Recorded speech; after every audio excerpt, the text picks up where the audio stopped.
த Lord. கர்த்தருக்கு ஸ்தோத்திரம். கிறிஸ்துவுக்குள் அன்பான சகோதர சகோதரிகளே, நாம் நம்மை எப்படி மதிப்பிடுகிறோம் என்பது நம் வாழ்க்கையில் முக்கியமான ஒன்றாக இருக்கிறது.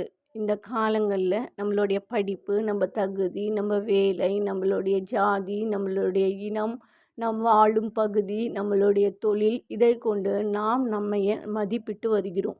ஆனால் தேவன் நம்மை எப்படி மதிப்பிடுகிறார் என்றால், நம்மை விலையேற பெற்றவர்களாய் மதிப்பிடுகிறார். நம்முடைய தொழிலை வைத்தோ, நம்ம படிப்பை வைத்தோ, நம்ம அறிவை வைத்தோ, நம்மளுடைய சுய நிலைமைகளை வைத்தோ, தகுதிகளை வைத்தோ அவர் நம்மை விலை மதிப்பிடுகிறவராய் அல்லாதபடி, அவர் நம்முடைய இருதயத்தின் ஆழங்களை பார்த்திருக்கிறபடியினால் நம்மை ஒவ்வொருவரையும் விலையேற பெற்றவராய் அவர் மதிப்பிடுகிறார்.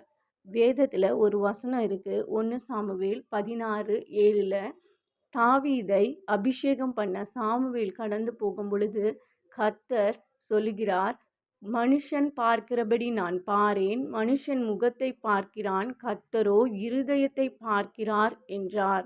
அப்போது தேவன் நம்மை எப்படி மதிப்பிடுகிறார் அப்படின்னா, நம்மளுடைய இருதயத்தை பார்த்து அவர் நம்மை மதிப்பிடுகிறார். நீ பாவியாக இருந்தாலும் அவருடைய பிள்ளையாய் ஏற்றுக்கொள்ளக்கூடிய இருதயம் படைத்த தேவன், அன்பான தேவன் நம்மளை விலையேற பெற்றவர்களாய் மதிப்பிடுகிறபடினாலே அவருடைய விலையில்லாத கல்வாரி இரத்தத்தை நமக்காக கிரயமாய் கொடுத்திருக்கிறார்.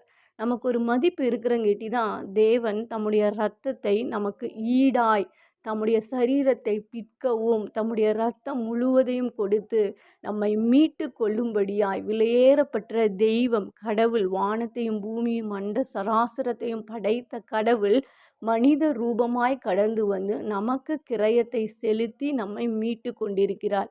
அப்போ நம்ம தகுதி என்ன அப்படின்னா, அவர் நமக்கு சொந்தமானவர், அவர் நமக்கு உரிமையாளவர். நான் இயேசுவுக்கு உரிமையாளர், அவருக்கு சொந்தமானவன் என்று அவருடைய பிள்ளையாய் மாறத்தக்க தகுதியை அவர் நமக்கு கொடுத்திருக்கிறார்.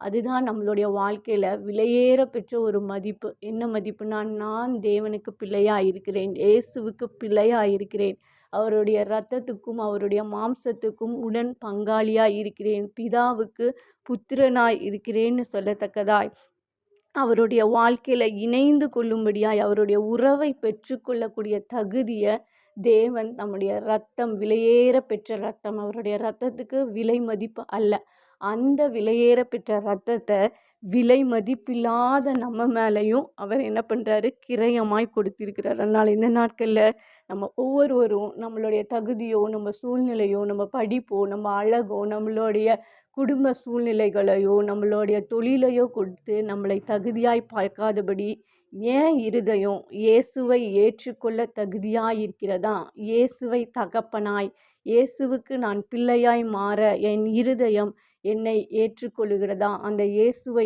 ஏற்றுக்கொள்ளுகிறதா என்று உங்களை நீங்கள் பரிசோதித்து பாருங்கள். உங்களுடைய விலை மிகவும் பெரியதாக இருக்கிறபடினால தான் மிகவும் விலையேறப்பெற்ற தேவன் தம்முடைய இரத்தத்தையே நமக்காக சிந்தி நம்ம ஒவ்வொருவரையும் அவருக்கு சொந்தமாய் மீட்டெடுத்திருக்கிறார்.